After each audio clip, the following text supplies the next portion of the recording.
तुम्हें नहीं पता जोहेब ने मार्केट में डकैती डाली है और पुलिस उसे तलाश कर रही है। जाओ यहाँ से, हम पहले ही बहुत परेशान हैं। तुम्हारी बेटी को बचा के लाया है ये। यू डैड के ऑफिस में रिसेप्शनिस्ट की कुर्सी संभालने के लिए घरों की तरफ पिक एंड ड्रॉप नहीं करता मैं तुम्हें। वरना मैं और किरण दोनों हवालात में बंद होते।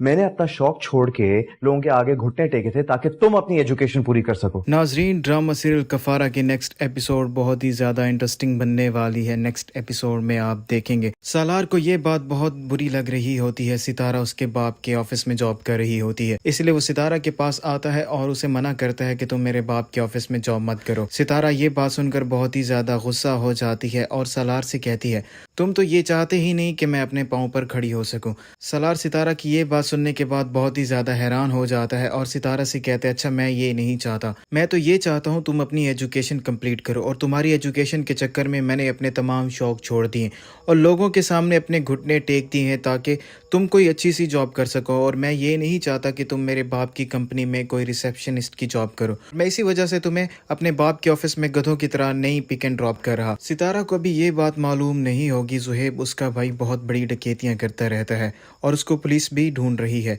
जोया उसे फ़ोन करती है और अपने भाई के बारे में सारी हकीकत बताती है। जोया की बात सुनने के बाद सितारा के पांव तले से ज़मीन निकल जाती। उसे यकीन नहीं आ रहा होता उसका भाई ज़ुहैब ऐसा कैसे कर सकता है। और वहीं दूसरी तरफ सालार ने शौकत साहब को और किरण को पुलिस से बचा लिया होता है और शौकत साहब किरण को घर लेकर पहुंच जाते हैं। सालार भी पीछे पीछे आ रहा होता है। शौकत साहब किरण की इस हरकत की वजह से काफ़ी ज़्यादा परेशान होते हैं और गुस्सा भी हो रहे होते हैं। इतनी देर में सालार भी वहां पर पहुंच जाता है। सितारा की माँ सालार को देखती है तो सारा गुस्सा उस पर उतारने की कोशिश करती है और उसे कहती है हम पहले ही बहुत परेशान हैं, तुम्हारे लिए बेहतर यही होगा कि तुम चुपचाप यहाँ से चले जाओ।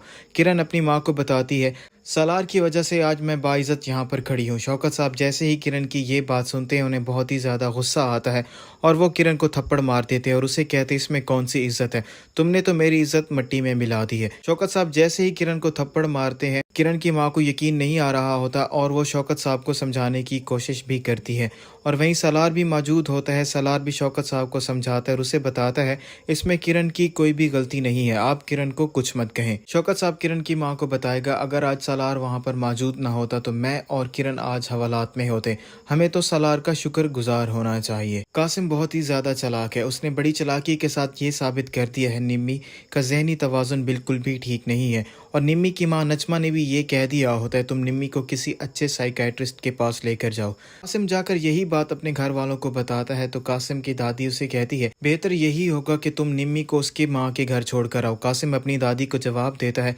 लोग क्या कहेंगे, अभी कुछ दिन पहले ही हम उसको शादी करके लेकर आए थे और आज हम उसको वापस छोड़कर आए हैं। कासिम की दादी कासिम को जवाब देती है हमने निम्मी से शादी इसलिए करवाई थी कि हम बाद में निम्मी के जरिए नजमा को जलील कर सके, लेकिन यहाँ मामला उल्टा ही हो गया है, निम्मी तो हमारे गले पड़ चुकी है।